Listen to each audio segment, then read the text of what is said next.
Welcome to Cultivating Leadership in Your Band. It starts with you. My name is Brent Turner, and this is Ward Miller. I think I'll go to the next screen. We're both from Minneapolis area. We're living in Minneapolis. We're not from Minneapolis, but we're living in Minneapolis. And we're very excited to be with you today and talking about leadership concepts in your band and your ensembles. And let's see. Let's start with a little bit of introduction of ourselves, Ward. I started as a performer. I started playing trumpet in 5th grade in Iowa. Moved to Missouri, was in Parkway West Marching Band, became drum major under John Baker there. Moved to Minnesota, was a second generation marching band person in the University of Minnesota Marching Band. My dad was in there in the early 60s. At that time, I got some experience in the Madison Scouts, 87 through 89, and was going to school as a social worker. So I did some social work right out of school, was doing marching band, drum corps, doing some drills, that kind of stuff. Then I went into get my master's, and I taught home ec for about 12 years at Eden Prairie High School. During that time, I got a lot of other great experiences being the director of Minnesota Brass and that kind of stuff. I was writing drill for a lot of ensembles and teaching. Then started a company called Youth in Music, which we run the state marching band contest in Minnesota at US Bank Stadium. We have about 37 bands that are there. All this time still doing some consulting and judging and performing all over the country. So you can see some pictures of that with me either performing and or those other kinds of things. Ward, what about you? Well, I'm originally from Auburn, Alabama, where I grew up there. I went to Auburn from undergrad. I'm a trombonist and did my master's in trombone performance at Arizona State. I did my doctorate in conducting at University of Iowa. I've been a high school band director, college band director.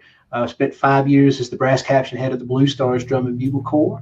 I arrange music for high school and college and drum corps ensembles around the country. Also for the Macy's Great American Marching Band. I judge and clinic across the country, and I'm a published composer, author, and arranger. And I'm really honored to be the education director for Youth and Music here in town. I don't have any cool pictures of myself dressed up like I'm in KISS, like he does, but you can see me working with some groups, including the Horn Line for the Blue Stars, and judging around the country. So it's really awesome to be here with you. And by the way, just so you know, the skyline of Minneapolis looks exactly like that right now. So that's beautiful today. Very accurate depiction. But it's great to be with y'all here today. So yeah, as we go into the next slide, we want to make sure that this is a little bit interactive. So feel free to use the chat lines with us to ask questions at any time. We're good at stopping and doing that. We also want you to take notes, whether that's electronically or if you paper and pencil, if you're kind of old school like that. We've got a couple things, especially right out of the bat, to kind of just get you thinking a little bit about what it is to be a leader and kind of do some self-reflective activities. So it's a little bit interactive. So make sure you have a pencil and paper, writing utensil, electronic, whatever that is. Notice the red box on the side. We are going to use some of those polls and the chat area. And then also, make sure that you ask any question that you have as we go along. So the first thing we really want you to think about are, if we're becoming good leaders, we want to think about who are those people that were most influential for us. And so kind of write down who you think your most influential people are that are in your life. Really want you to do that. And if you have some people, put them in the chat box, always just kind of interacting so we can kind of see that you're still with us. For me, I have 4 people that I chose. I was going to say 3 at first, and then I was like, I can't eliminate one of these people. So the first person on the left is my father. I chose him because he was the best man in my wedding. And he has been influential my whole life. He's a business consultant for me right now. The second one over is John Baker, who was my high school band director. Had a huge influence on me because he really cared about people. He was very laid back, but he ran a very nice band program, and I was lucky enough to be in the band program when it was becoming a nationally known entity. So we did a lot of traveling to MENC championships or MENC in the summer in Knoxville, and we went to a national championship and those kind of things. And he chose me to be his drum major my senior year, which was helped me make some choices later on, gave me good foundation. The next person over is Gisela Konopka, and she is a World War II Nazi death camp survivor. She taught me, she was in my first couple of years of college, and I struggled really. It was very difficult, the first semester of college for me, being away from home and getting into this academic environment of the university. She really taught me the reality of social work and how to help people. And she was just a caring individual. And she was also kind of a tough love person. She just gave you the real information. So if you were doing something wrong, she'd tell you and say, do it better. The person on the far right is Scott Stewart, and he is the executive director of the Madison Scouts until 2002. He was highly influential in my life and also was somebody that was there at my wedding, and just got back from a trip with him to Mardi Gras, where we are doing some teaching and stuff. He chose me to be a teacher at the Madison Scouts and kind of also was one of those corrective teachers as you go along. So what I want you to do with that is kind of why do you pick these four people, and then try and get 3 characteristics of why you emulate these people. So for my dad, it was because he was organized, he was timely. He taught me those things. Organized, timely, and accountability is what I'd say about my dad. John Baker taught me how to play my trumpet, gave me a lot of skills in the music industry, taught me how to care about people and still run a good organization. Gisela Konopka, again, accountability a lot on Gisela, how to care about people while you're doing that.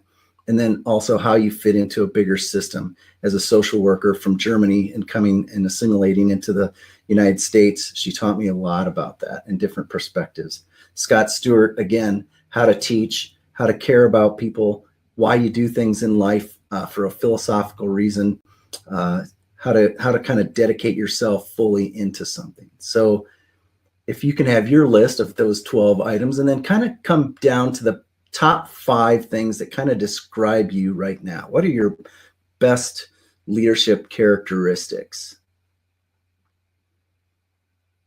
That will give us a pretty strong foundation for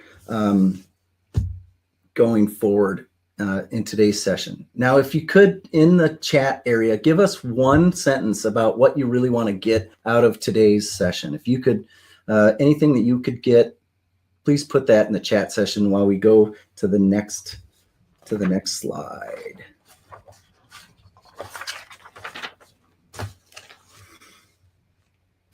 So directors, all bands, they all have their own characteristics, their own kind of family, their own culture. It's really important when you're auditioning for a band to know what a band director or an ensemble director wants. So are you a team player? Are you a problem solver? Are you somebody that can see a problem and try and fix it? Or are you a problem solver and you're kind of on the negative side? We want you to be on that positive side of solving problems, being a team player. Are you organized? You need to be organized in some fashion. You need to be able to present material. You need to have your things together so that you can have your focus on other people. Are you an advocate for the program? Are you somebody that really believes in what the program's doing and where it's going? Are you service-oriented to the group? Are you somebody that if the chairs need to be set up in the band room, are you proactive and the band director's stuck on the phone with a meeting with a parent or something?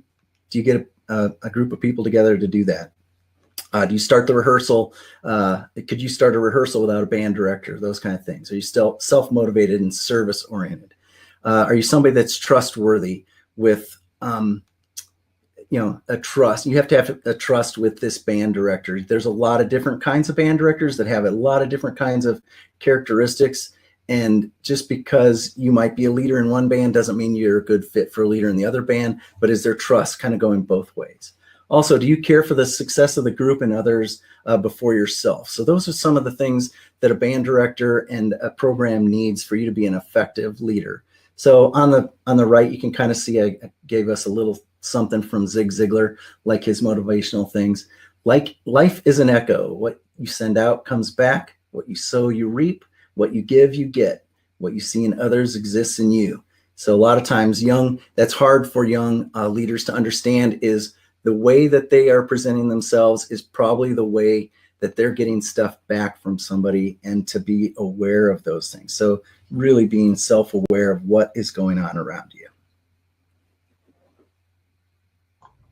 So we're getting some great answers over here in the chat. Yeah, Most folks who are band directors and educators now are saying, really looking for some new ideas they can share with their students. Have the students, I like what Jay Wayne says, have my students do more. I kind of try to control everything. And I think that students and directors alike are looking to bridge that gap, because as directors, we're so used to doing so much. Sometimes we take on too much, and it spreads us so thin that we're not able to focus on everything as much as we'd like. And I think that our students are certainly looking to participate in the process and to relieve you of some of that burden. And that's really what everything is about today that we're talking about. As we sit here and we think about all the great leadership attributes that we're looking to create, a lot of it is things that we as directors know from experience, but we don't always have the time or the inclination to share. Well, you need to do this because students are thinking this as a leader. That's what we're hoping to share with you guys today. So thank you. I'm looking forward to seeing how we progress through the rest of the presentation, and if it helps you reach those goals. Yes, and if it's something that you haven't gotten a leadership positions going for your band, take baby steps into those forays, because the kids and you do need to build that trust, kind of going both ways, kind of stepping it up to see what they can handle and what they can't handle. So, and then we also have some students in here who just are looking to improve their leadership skills, or they're going to be a leader next year for the first time. And do we have that poll? Yes, let's check in real quick with everybody and see who's actually a leader now in their program. Band directors, please feel free. If you're a leader, then you're definitely a yes. And right now it looks like about, if we're looking at the room, about 2/3 of folks are already a leader, and then there's about another third of folks who are going to be a leader for the first time, a little more than a third. So good. Yeah, this is a good mix, and I like, I also am a student of this, and so I am still attending a lot of these things as well. So, there we go. Yeah, in fact, it looks like we've got about 3/4 to 1/4. So we've got a good mix of folks in here. So just so we can help you guys with these things you're looking for, let's talk about the actual processes and ideas that your students need to understand. And I just want to reach out to the educators in here that I think that we as educators, we're always thinking about the mindset of our students and of the group mentality, and we're always crafting the messaging of either how we carry ourselves, what we say, what we plan for a day. We do it so often that I think it becomes second nature, and sometimes it doesn't occur to us to tell our students, well, this is why I did this. So hopefully this will enlighten them about some of the decision-making processes you have, and then it'll encourage you to share, well, here, this is why I did this today with the band, because it would help us in the following ways. Because let's be frank, being a peer leader, a leader to your peers, is a tough job. They have to balance their relationships as a friend and as a leader.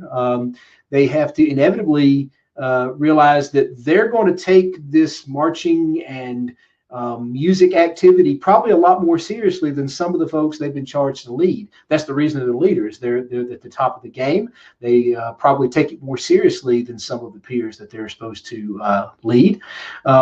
It also opens them up to criticism from their peers if they don't do a good job of communicating. But also, let's be frank, it puts them in the spotlight for us as teachers, where we might point at a drum major and say, hey, you're not conducting that well. They're going to get a little bit more feedback, both positive and redirective in a public sense, than if they weren't a leader. They've got to be sort of ahead of the curve. They've got to be better than their peers about music memorization, marching technique, all that sort of stuff, so they can be a good example. And they have to be a role model. even on the bad days, even when they don't feel well, even when they're tired. And that's a lot to ask of a young person. It's a lot to ask of an old person, really. So it's a tough job. But as we see here, difficult roads often lead to beautiful destinations. And if we're able to apply the stuff we're going to be talking out ahead here, then it can not only be a wonderful growth opportunity for our student leaders, but it certainly can create a more unified, goal-oriented ensemble and relieve the band director of a lot of things. Something that I think that we need to really address is as something that we need to keep as a paramount thought for our peer leadership, is that we've got to get our peers to want to do what we ask them to do. You know, quoting the Declaration of Independence, the governments are instituted among men, deriving their just powers from the consent of the governed. No one has to do this. No one has to do band. No one has to do music. It's an elective. And they certainly don't have to want to be told what to do by their peers. In fact, we'll talk about that a little bit more in a second. In order to get folks to consent to be governed, especially by their peers, it means you've got to build trust and goodwill and influence with those peers. And that really means we accept that political capital exists, that there's this sort of invisible currency that we keep between each other. And we want to make sure we're always staying on the positive side as a student leader with that political capital we try to build. And here's what I mean by building political capital. I'm going to run a quick poll real quick with everybody. And this is what the poll is going to ask. Do you love being told what to do, especially by people your own age or younger? Let me say that again. Do you love being told what to do, especially by people your own age or younger? So far, it's 100% everybody says no, which is what we expected. Human beings really don't like to be told what to do. We don't like to get told what to do by people older than us or above us in the power structure. And by the way, it's still at 100% no. People don't love that. So here's my point. People don't really like being told what to do, but especially by people their own age or even younger. And that's why it's such a tough job to be a peer leader. So building political capital with your peers you're assigned to lead is incredibly important, so they will allow themselves to be led by you. And really what it comes down to is you being a leader's servant, an admired peer leader. You've got to be the first one as a student leader to visibly and consistently get your hands dirty. You don't want to go set your standards up for this rehearsal. You want to say, let's set our standards up for this rehearsal. You are leading by example and participating. You want to do everything possible to constantly gain the ethical high ground, making sure you've got the strongest work ethic, relationship ethic, musical ethic, that you're always leading by example. And here's a big one. Always publicly accept your failings, no matter how big or small. And that's something I want to stress to all of our young leaders. And I think all of our music educators in the room will agree. Ultimately, we are not defined by our successes. It's how we react to our failures. When we fall short, do we recognize it? Do we acknowledge it, no matter how big or small, and do we correct it? And I think that when you point out to a room, hey, I messed up, this is how I messed up, my bad, and I'm going to fix it in the future, it's wonderfully empowering, it diffuses tension, and it builds political capital with your peers so that they want to be led by you. And I think that's the number one thing that your students need to start with when they become leaders. Yeah, that's definitely one of the pitfalls of a young leader, is that they think that they're going to control and have this power. And it's really hard to balance that off as a young leader, to figure out and to really get that culture in them that it's service oriented and something that you're giving back. It's not, and that's hard, right? Because you've got some people that are the best of the best that you've probably chosen as the leaders, and to get them to gel and to be able to get them to be a team that makes things happen more efficiently. You want that team to come together rather than somebody where it makes a little bit more work for you. So that's why it's really important that you kind of step up the trust one notch at a time with some things, and with the people that you have. And hopefully you've chosen somebody that you can really trust to be your leader, or somebody that, if you're going for a leadership position, that you are somebody that can be trusted. So even if you don't get it the first time, if you're a junior and you don't get it in senior, you got to keep trying. At some point, you're going to get one of those leadership positions. I tell sometimes leaders, it's not that you're not a good leader. It's just you weren't the right piece of the puzzle that we needed at that time. We still need you to be a leader, but you won't have that role. So sometimes leaders are leaders in the band, but don't have that role.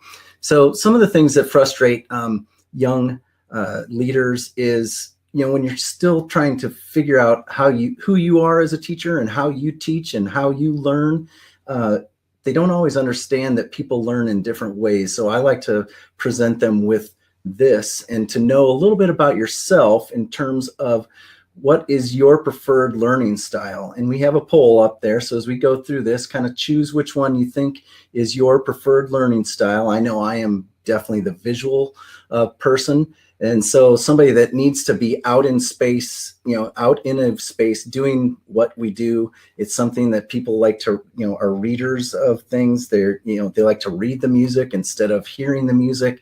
And I really need that concrete visual to kind of tie me to concepts at many times. Some people are very auditory or they're very musical. So if you play them and demonstrate something, they're not going to be the ones that's, hey, play this piece of music. And I wrote in all the articulations, but if they can hear it and do it, then they are very oral or musically inclined. Verbal, some people really like concrete sequential verbal instructions. Some people, again, if it's going that way, they're not very good at language or linguistics. They need something different. Sometimes people are very physical and kinesthetic, need to go out and do it. They need to try it 3, 4, 5 times. They're not going to probably get it the first time, but they need time to practice those things and to have an environment where you can kind of understand that we're the two people. And he's like, nope, I have a 16.5-inch step that goes from here to there, and I'm exactly in the right spot. So if you kind of understand that people have different learning styles, then it means that we have to be quiet. So when I'm in a room of your strongest learning styles, and have people come, oh, we didn't start the poll. There, how's that? And you may have to implement a lot of different styles. It kind of depends on the group that you're in front of, and that definitely has very interesting. Brent, as you've posted this poll, literally we have it more than one person answering every single one of these categories of learning styles. So really it's amazing. This really is a spectrum of learning styles that we have to take into consideration. It's hard for us sometimes, isn't it? Because we think everybody learns exactly like we do, but we've got to use a lot of these. Because it's very pleasing to see that such an interesting spread of answers right here. And it's usually more than one. I'm very good at probably 3, can be okay at a couple of them, and then I'm just not logical math all the time, so that's a real struggle for me. I know I have to have people on my teams that balance me off that way. So excellent.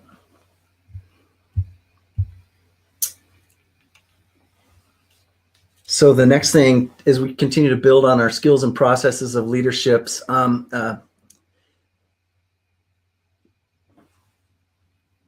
You need to make sure, just like learning styles, that you understand kind of the human condition and their mindset with people, because we're trying to get you to think a little bit more outside of your own body. So you want to give them information that they can understand when you're in front of them. So a lot of people have this constant need for information, like, what are we going to do? Why are we doing this? How well am I expected to do this right now? Is it supposed to be perfect? Or is it just something that we're just kind of exploring some things? And when do I need to have it at a certain place? So communication, this all has to do with communication. So in what ways can I contribute? Especially if you're on a leadership team, that's why I like having diverse leadership teams, is so that people can contribute different things. And balance is one of them. Humor is one of them. There's always those people on your team that you want to kind of, that can crack down, and you want the people that can kind of loosen you up a little bit too. And then, give them something out up front, that how are you going to evaluate on what we did today? So, or in this next week, and what are we doing? So they all the time have those questions kind of going in your head, so that you're understanding what people around you need as you lead and you go through rehearsal and or set up different learning environments. So I kind of like this slide, because if you're, we can all just go hang out. So if there's groups that just kind of go hang out, there's a lot of people that act as individuals and they focus on their personal things and they perform in the moment. And that can be kind of fun to go do something like that, like a concert. You go just hang out and you hang out as a group. But a team is a little bit different. So you really need to, when you're doing your leadership teams and you're thinking about the bands and or your other ensembles, a team acts as one cohesive unit. And the more people that understand what's going on, just like the previous slide, the more you can do that, right? If we know where we're going, the common objectives, we're going that way, we're following the dog in front of us, or maybe it's a different objective. But we perform for the future. We're putting things together so we can all go in one direction. So a team is very different than a group. And so if you think about that when you're in front of a group, it will help you communicate things differently and more effectively. I love said the difference between just hanging out and a team, because let's be frank, the only difference between a mob of people who are rioting and a band is a band has some uniforms and some instruments. And I think that, for example, one of our folks in the chat here says, I think we're still a group. And it's absolute truth. Everyone in your group probably has the best of intentions, but I think there's a certain road paved with good intentions that goes somewhere, if you look up the old proverb. And what we need to do is we need to get everybody moving the same direction. We're trying to make sure that we don't let mob mentality take over in a negative way. In the end, none of us can control or change human behavioral tendencies. We can only turn it to our gain. And I think there's a few things we can do along with what we spoke about so far about understanding the thought process. What are we doing today? Why are we doing it? How do I do it well? How did I do? Giving them that information and understanding the thought processes going on in our fellow students. If we don't control that narrative, then what we get is the sort of fallback, which is this is mob mentality. We need to make sure that we don't create any gray area when we're talking about leadership for our peers. If the director has told you, hey, I want you to go and I want you to make sure we've memorized measures 1 through 13 of this opener, and you go over and you tell your section, well, we're going to memorize sets 1 through pages, measures 1 through 13 of the opener, and I'm going to hear each of you individually. If you let one person get away with not doing that or not doing it as well as another, you created this gray area that creates tension within the group. Make sure you narrow down gray area to the thinnest margin possible. We all know that there needs to be some wiggle room, but try to keep it as thin as possible. When you're giving choices to the group you've been asked to lead, try to create the illusion of choice. I know that sounds a little manipulative, but the truth is democracies don't really work very well for bands. We need to give them choices that we have predetermined all lead to some form of success. That way, we're ensuring that all the possible choices they make lead to that success. We've got to carefully manage and deliver group and personal expectations. We tell a group of people, hey, we're going to perfectly march and play all 55 pages at the end of this hour. We're probably setting ourselves up for some failure. At the same time, if we just get out there and go, okay, band time, and we don't know why we're out there, well, at the end of that hour, we don't really know if we did well or not. And that's what as we spoke about earlier, how did we do? We want to know how well. And then finally, learning to recognize and avoid when that mob turns to a negative action, how to diffuse it. I think we all know that there will be obstacles every year, but let's think about this coming year. We don't know really what the future holds for us in a more uncertain way than in the past.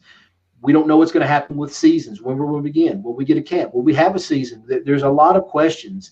And I think that our job as student leaders and as directors is to make sure we manage those expectations. And we all know when something goes awry, when something goes wrong, it's human nature to kind of commiserate and throw our hands up there. Oh, this is terrible. Well, it's our job as leaders to bring that drama down and say, we have a plan. We expected there would be the unexpected. Complaining about it won't solve it. Let's figure out how we can work together to get past it and accept and receive that unexpected right turn that we get in a way that diffuses that negative interaction that the mob likes to bring. In the end, it's all about us establishing a group norm through our interaction as a peer leader, okay? Let's think about it. In every group, there's going to be a top 15%. In fact, I'm probably speaking to a top 15% in this group right now. You're taking the time to come to this webinar. Your directors, your leaders now or going to be leaders soon. You're already in that top 15%. But the truth is, there's going to be a bottom 15% as well. And I think about Dr. Tim Lautzenheiser saying, well, there's always going to be a bottom 15%. People say, oh, let's just get rid of this bottom 15%. There'll be a new bottom 15%. That's not the answer. Then your band's just smaller. And then there's going to be a middle. We want to create an atmosphere where that top 50%, the you, controls the narrative. The bottom 15% are silence and get in line, and the majority, that 70%, they're pulled upward, not downwards. So a way you can do that, you want to praise publicly, okay? We don't want to tell everybody, try harder, our posture sucks, okay? We don't want to ever say that at all. But you just said that to everybody in a negative way. And the truth is, there's a lot of people whose posture doesn't suck. You're much better off finding the person who is the example that is the best in the room and saying, I sure wish everyone had posture like Jessica. Jessica, can you show us how you're standing right now? Can everybody look like that? Now Jessica has been built up. The other 70%, that majority in the middle, they want to be like Jessica because they want to get that approval in public. And the 50% who are not quite into it as much as everybody else, well, they're more likely to follow upward than downward.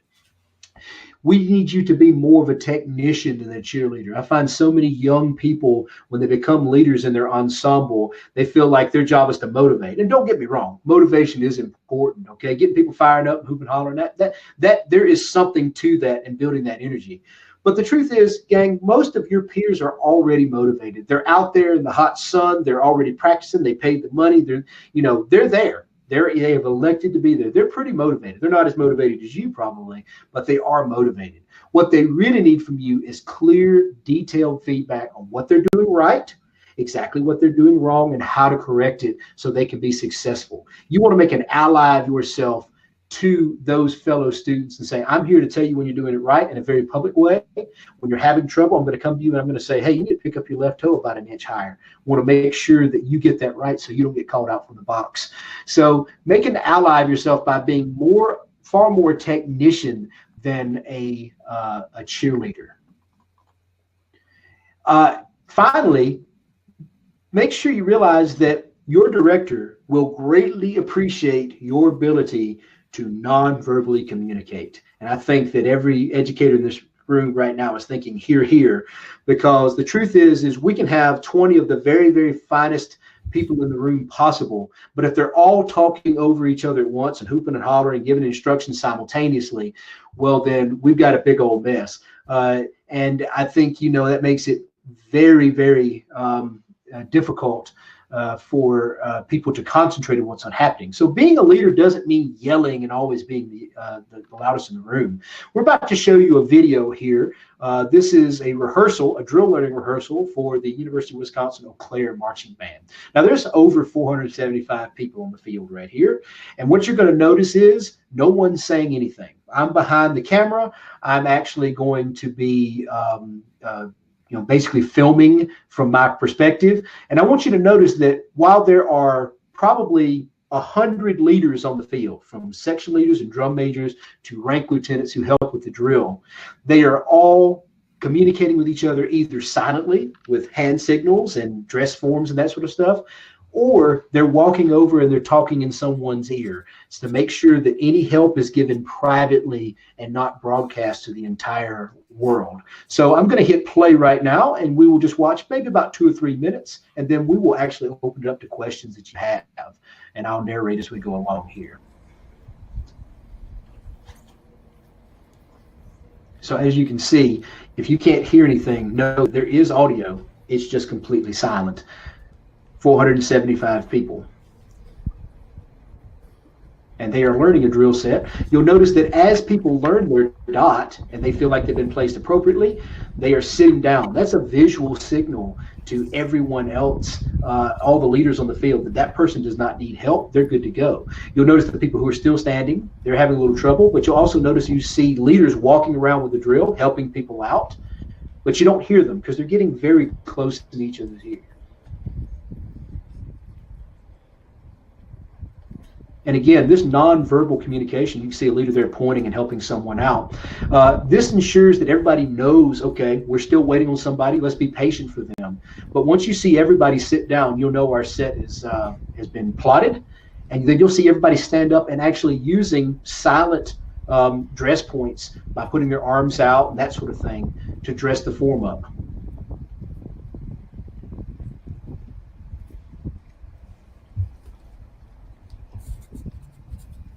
Still a few people near the 50-yard line who are having some trouble.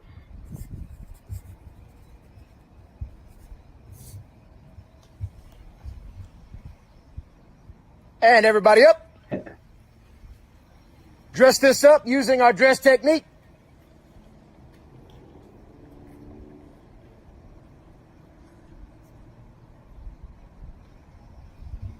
And front.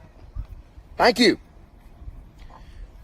And there you have it. So you can see there's a ton of leaders on that field being incredible leaders. However, that doesn't mean they're hooping and hollering. It means that they are all actually out there showing us through nonverbal communication what we want them to, what they want their peers to do. So just remember, developing nonverbal communication skills, incredibly important, and getting in people's ears quietly and giving them that redirection. They will appreciate not getting called out in front of everybody unless it's in a positive way. Say, hey, you're right on your dot. You always get on your dot. Thanks so much.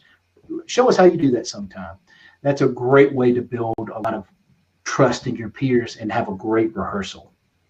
I love that nonverbal environment that you're creating there. It's an awesome environment for people to learn in, especially if they have a lot of their own things that they're thinking about. Where's my dot? What music am I playing? It really allows the learning process to be very respectful and something that can be used by everybody. And we all know that 85% of communication is nonverbal anyway. So if you can set up that rehearsal environment for your students and or for your peers and can kind of implement some of those strategies, those are really positive. Thank you, Ward, for that. So there's two main responsibilities for you as a peer leader. One is your conduit between your director and the peers around you. The other one is between your director and the peers. So this is what we want you to do. We want you need to pay attention to what's going on with your peers. And it's not where we're telling on somebody, we're just monitoring and making sure that everybody understands what's going on so your band director can make some good decisions about what the environment's going to be like, what kinds of things do we need to teach and all those kind of things. So what are the mental and physical well-beings of the members that are around you? Are they having a good time? Are they in? Or what's their attitude like? Those kind of things. Whether they're instructions and goals from the band director are clear and understood by the leadership and general student body, because there's band directors aren't perfect. We're not perfect, but if you don't understand something, there's ways to communicate that too. Sometimes it's not always in the moment, like, wait, Mr. Miller, something like that. But a lot of times it's again back to that nonverbal, or at the next block, having a meeting with your band director and understanding when to get that information back to your band director. So taking, if something you didn't understand, make sure it gets clarified. Some of the behavioral issues that you might be having within your section or another section, you can notice that some of those things are happening because some section leaders aren't close to those behavior issues. We're going to talk a little bit more about this specifically a little bit later. But what also, you're responsible for the general vibe within the ensemble, and make sure that regularly you're setting up meetings for section leaders with the directors so that you can really discuss problem areas if it's anything that's pretty serious about the director, which we ask our leaders to be very assertive with us as well. If you're really building that culture of honesty and trust, my teaching is up for grabs on that too. Like, I'm not a good teacher every day. I try to be, and every day I try and be better, but there's some days, it's like maybe I just didn't quite get my point across, and I need to understand that so that we can go back and get the concepts that I really wanted to teach. Next is then the conduit between director and your peers is the peers. We want you to work with your peers to help them achieve the director's goals. So again, like Ward was saying, you're kind of a technician. You're not a big picture thing. You're just kind of really trying to work people with the details of what they need to be successful within the ensemble. If that means you need to pull somebody to the side and go working on some technique, you can do that. Or you're really working on, I really understand that I can hear that you don't quite have that piece of that part of the music memorized. Maybe you and I can work on that. I usually like to use a sandwich technique that's like a positive, what you want to work on, and then a positive. So it's like, I see that you're working hard at that, but you're not quite getting that piece of music. Maybe you and I can work on that at the next break or between rehearsals. And you know what? I know it's hot out here, but you are doing a really great job. So you really want to give that person some confidence, even though you're kind of giving them that corrective feedback as well. And you're really working as a leader so that they can perform at a very high level and that they can be confidently a great part of the ensemble. That means, they're not being called out by the box or the podium and those kind of things. We all hate those kinds of things, but they're things that are necessary for us to get better at times.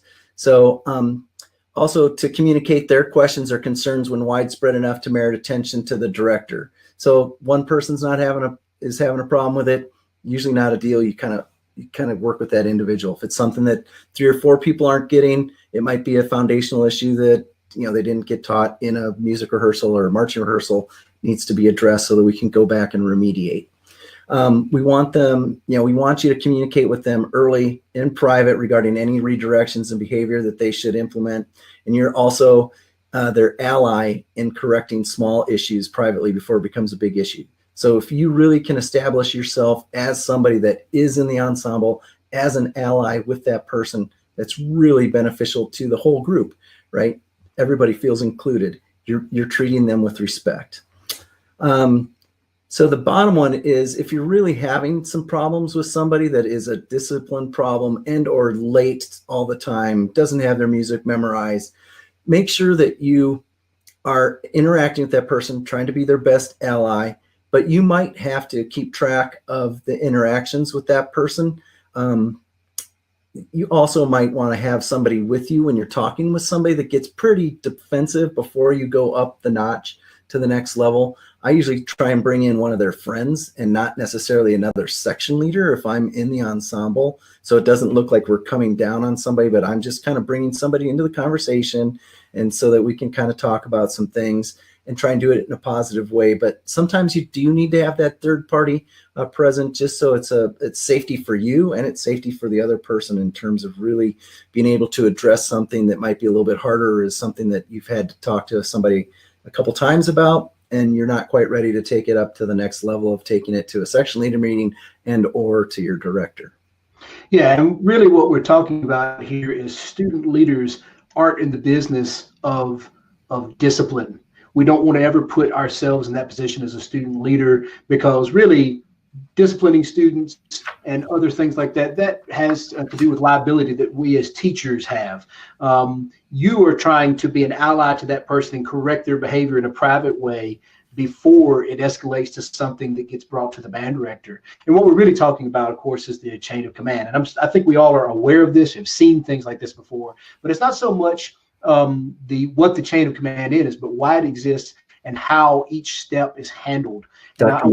Yes. There's a question, I think it's a good one too. Is it okay to adopt a 3 strikes you're out approach to discipline in a section where at the 3rd strike you involve the band director? Is it better to handle it yourself as a section leader? I think was what Blake's asking. Yes. So, if you think about your director up here at the top, the director has so many things they're already worried about. They're trying to listen and see and adjust so many things. They're the ones who have to worry about making sure role is done well. They got to make sure behavioral problems, et cetera, et cetera, et cetera. We're trying to filter out as many issues before it reaches up there as possible. Because imagine a 100-piece band, every single note correction, marching correction, behavioral correction, all having to come from there. That would really clog up the works where we can't really focus on the task at hand. So the whole point of this chain of command is to prevent small problems from becoming big and reaching up there to the top. Now, there will be some issues, as we discussed in a second, that really can't be solved by a peer leader and shouldn't be solved. But we're hoping to try to make those rare. In those situations, we wouldn't use a 3 strikes and you're out. It would be direct to the director. That's So, what I'm talking about, you right? know, if we're working from the bottom up here, as we discussed earlier, the very, very best way you can try to avoid problems, and it won't stop conflict and behavioral issues, but the more, as we've talked about, you can have the ethical high ground in conducting yourself as a leader in a way that is a role model, then I assure you that's going to help a lot. You know, to quote Andrew Carnegie, as I grow older, I pay less than say, I just watch what they do. Your peers that you've been tasked with leading, if you say one thing and do another, you're already going to be breaking down that trust they have in you, and they're going to act out in ways that are an issue. All right. Moving up to that next level, your job, as we said earlier, praise publicly, privately.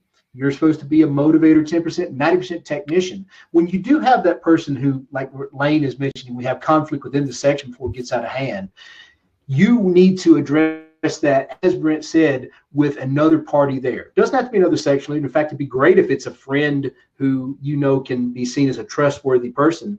And what you come to do is you come to that person and say, hey, listen, we can't have this behavior occurring. It's affecting the section negatively. It's affecting the band negatively. I'm trying to diffuse this now before it becomes something worse. We have to involve a drum major, the director, which we all know those are options. So make yourself an ally to that person early on. You want to make sure, however, yes. I have a suggestion too, in terms of managing conflict within your section before it gets out of hand. If you have a really good idea of what you're doing in a rehearsal and keeping people busy, they won't have as many conflicts within your section. If you really have something that keeps people moving, if you're a section leader and you're in a sectional, you kind of keep things moving and there's not so much downtime, or rehearsals themselves, if they're run very efficiently, people won't have that time to even have that conflict. Would you agree? Yes, absolutely. Now, no matter how good a job you do and how you go and talk to someone in a way that's appropriate, there will be someone who is a bad actor.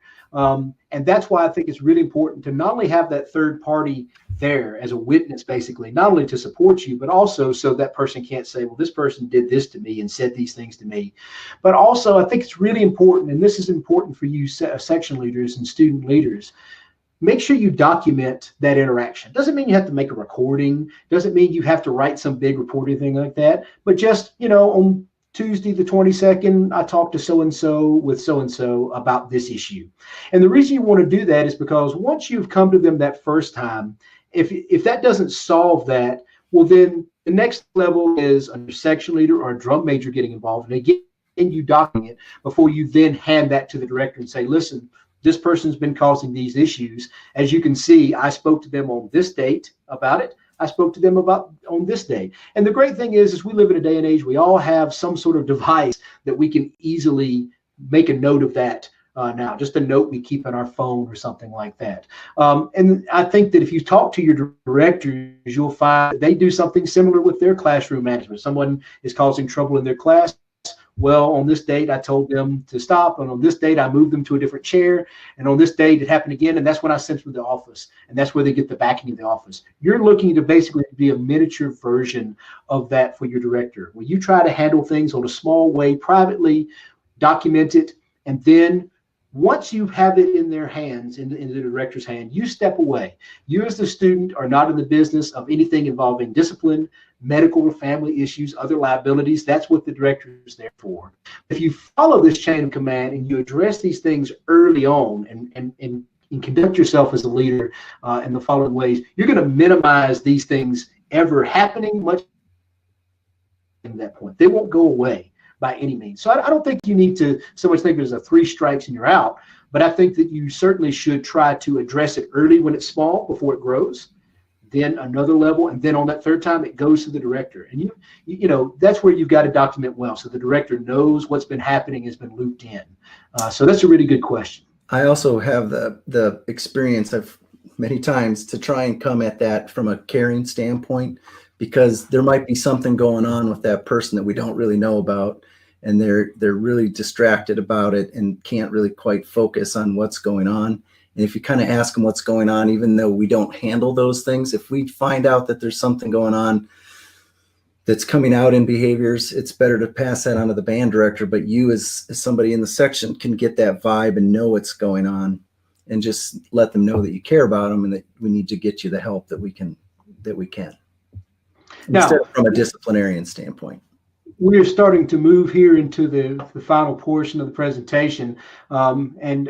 We've had a few questions that were listed here from folks that I'd like to answer. But if there are other questions or thoughts that you have, feel free to put them in here. I want to jump back to something that Beth asked earlier, said a nonverbal communication rehearsal, would that work in a concert or jazz setting? And I'd like to say it can be incredible. It's a really, really good activity because it makes us focus and listen so hard, and it really gets eyes on the conductor. I think that the keys to that, Beth, are making sure that you've written out exactly what you're going to do in order on the board. Not like every single little segment, but some goals that you have, and that you feel free to say out loud, clarinets, watch me at measure 22, conduct.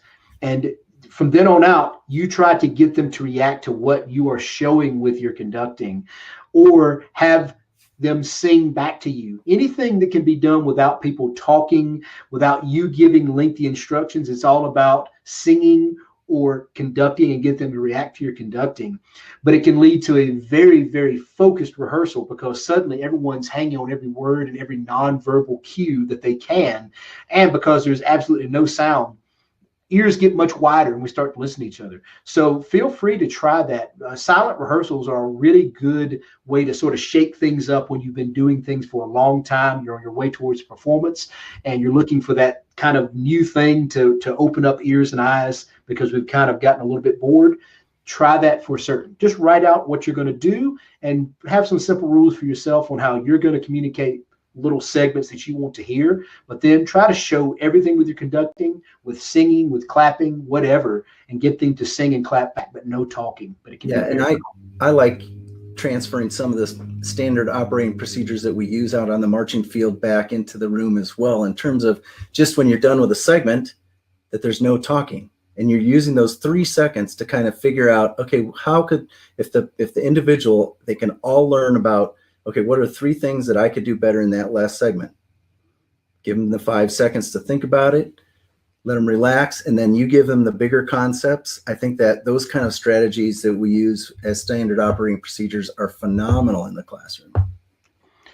Now, Lane and Blake, you had 2 questions that we kind of went a little bit in depth. Lane says, how would you manage conflict within your section before it gets out of hand? I want to stress once again that it's all about handling it when it is small early on. I think that something that those are icky sort of situations for us when we see people who are in conflict. And so we don't want to wade in, but the longer we wait, the more that's going to grow and become intractable. So the moment you see anything going on, it's important you go, hey, this is small now. I just want to handle this now. Again, have another party present, record the fact that you had that conversation with them. And it may be as simple as early on saying, hey, you guys clearly don't get along. I can't make you like each other, but we can't have this infecting our rehearsal time because it's affecting us negatively. Maybe you guys stand apart. From now on, let's just make sure if there's a problem, you come to me and I'll act as mediator. There's all sorts of things you can do to sort of diffuse that situation before it grows into something more. And Blake, as you said, you're 3 strikes now. I think that the idea of on the 3rd time, unless it's been something terribly egregious, then it goes to the director. But I do think that having some sort of handling it locally when possible within your sphere of influence before it goes on with the director is much appreciated by the director. And it gives that person a chance to redirect themselves before they move on into other issues that involve the band director. So as you have any questions in addition to those that we just answered, if you want to, feel free to put them on here. Thoughts that you want to share, feel free to put them there into the chat. Yeah, and I just put up the poll as well in terms of giving us some feedback. We'd love to have your quantitative feedback here, but if you could give us some qualitative feedback in the chat too, that would be very helpful. We want you to be brutally honest with us because we really want to do this better every time that we do this. But if you still have questions, we'd love to take that as well. We kind of went through a lot of content in a short amount of time, so. And Lane, if you have anything more about that we didn't answer, we could do that too. All right, I'm feeling pretty good. We got a bunch of 5s and 4s. I'm happy. Thank y'all. Box 5. Right now, somebody's like, "Wait, was 5 the good one?" No, I'm just kidding. I'm kidding. So, oh, there must be 2 lanes because that was the other one. There are 2 lanes. Interesting. There it is. 2-lane highway in here this afternoon. Thank you. I'll be here all weekend. So, just want to thank y'all for your participation today. I want Brent to tell you a little bit about, how you can interact with us more and whatnot. And I want to personally thank KHS Music, not just for having us here, but for putting on this series and for providing this really awesome platform that it's on. Brent, if you'd like to add anything. Yeah, they were very proactive at the beginning of this and took a lot of time at the very beginning to make sure that you had a nice, diverse choices for the content, and I appreciate that. KHS did such a nice job of being on top of this situation, and hopefully band directors, this gives you something to send out to your students even to attend, because that's kind of the intent, was to give you guys a break once a week to kind of have some content. But want to make sure that I thank Rick DeYoung, Chris Hankus, Elisa Jones, and Daphne, who was also with us today. They were kind of working on the back sidelines of some things and making sure that our technical things happened very well. So we want to thank them as well. I want to thank KHS for doing this for students. They have been always very attentive to that, so we thank them. And we want to thank them for the opportunity to teach through their platform as well. Any questions? We're going to stay here for a little bit, but if you have any other questions, you can get a hold of us either through the Youth and Music Facebook page, which is the connection down there, which is also, you have this in the files section, right? They can get this content and download this in the files section, I'm assuming, if you want to go get the presentation. I will add that file right this second. Excellent. And then there's also a takeaway for this, is if you need an activity for you and or your students, there is kind of a leadership characteristic assessment that is reflective. It's you take it yourself, and then you take it to a peer, you take it to an adult.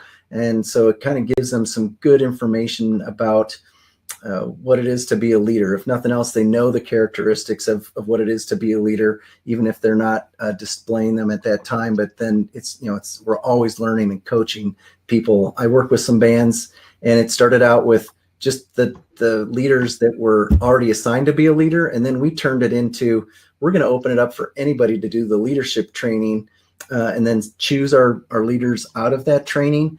And every year that got bigger and bigger. And at one point we had about 2/3 of the band in the leadership training. And you can't even imagine how that is in terms of just getting that culture for the whole band to be thinking the same way. It's amazing.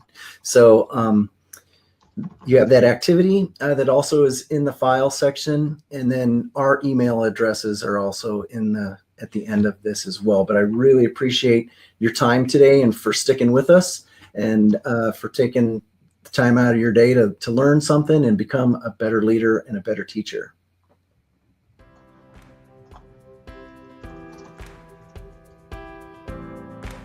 And again, let us know if there's anything we can do better. We know we can do these things better. So thank you so much.